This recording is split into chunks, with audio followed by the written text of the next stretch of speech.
রাজধানীর কুর্মিটোলা জেনারেল হাসপাতাল প্রাঙ্গণে নিয়ন্ত্রণ হারানো বাস ঢুকে একজন নিহত এবং আহত বেশ কয়েকজন। এ বিষয়ে বিস্তারিত জানাতে এই মুহূর্তে রাজধানীর কুর্মিটোলা থেকে যোগ দিয়েছেন সহকর্মী ইমরান হাসান।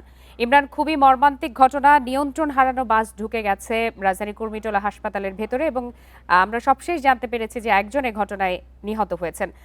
সার্বিক পরিস্থিতি সেখানকার জানাবেন এবং যিনি নিহত হয়েছেন তার পরিচয় পাওয়া গেছে কিনা এবং কোন বাস আসলে নিয়ন্ত্রণ হারিয়ে এই হাসপাতালের ভেতরে ঢুকে পড়ে।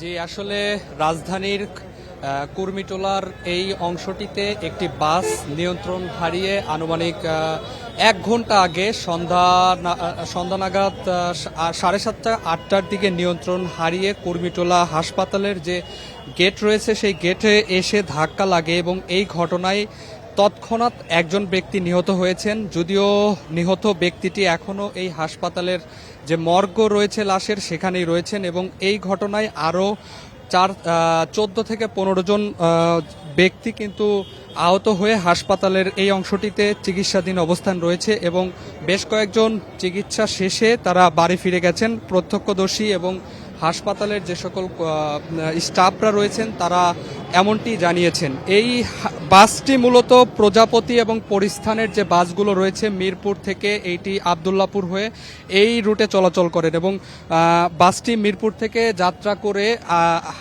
কুর্মিটোলা হাসপাতালের যে গেট রয়েছে সেই গেটের গ্যাস কন্ট্রোলার রুমের সাথে ধাক্কা লেগে বাসটির নিয়ন্ত্রণ হারিয়ে যায় এবং প্রত্যক্ষদর্শীদের সাথে আমরা কথা বলেছি, তারা যেমনটি জানিয়েছেন যে অতিরিক্ত বাসের গতি থাকার কারণে বাসটি কিন্তু নিয়ন্ত্রণ হারিয়ে পড়ে এবং যার ফলে বাসে দুর্ঘটনা ঘটে। এবং আরেকটি বিষয় জানিয়ে রাখতে চাই যে হাসপাতালের যে গ্যাস কন্ট্রোলার রুম রয়েছে সেই গ্যাস কন্ট্রোলার রুমের সাথেই অর্থাৎ হাসপাতালে ঢোকার মেইন ফটকে ঢোকার যে রুম রয়েছে সেখানে এই ওয়ালে এসে ধাক্কা লাগে এবং হাসপাতালের ভিতরে যাত্রীবাহী যেহেতু বাস ছিল এর মধ্যে অনেক যাত্রী ছিল, যার কারণে হাসপাতালে এই কাছে হয় তৎক্ষণাৎ একজন ব্যক্তি মারা যায়। এবং আরেকটা বিষয় জানিয়ে রাখি, এই ঘটনায় যে বাস চালক ছিলেন তাকে কিন্তু গ্রেপ্তার করেছে ঢাকা ক্যান্টনমেন্ট থানার যে থানাধীন যে থানা রয়েছেন।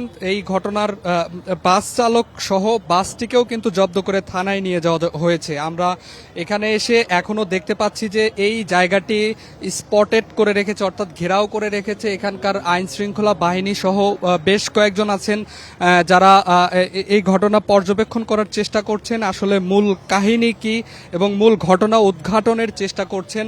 এবং আরেকটি বিষয় জানিয়ে রাখি, যদিও ঘটনা পেরিয়ে 1 থেকে 2 ঘন্টা পার হয়ে গেছেন তারপরেও চারপাশে যে উৎসুক জনতা রয়েছেন তারা এই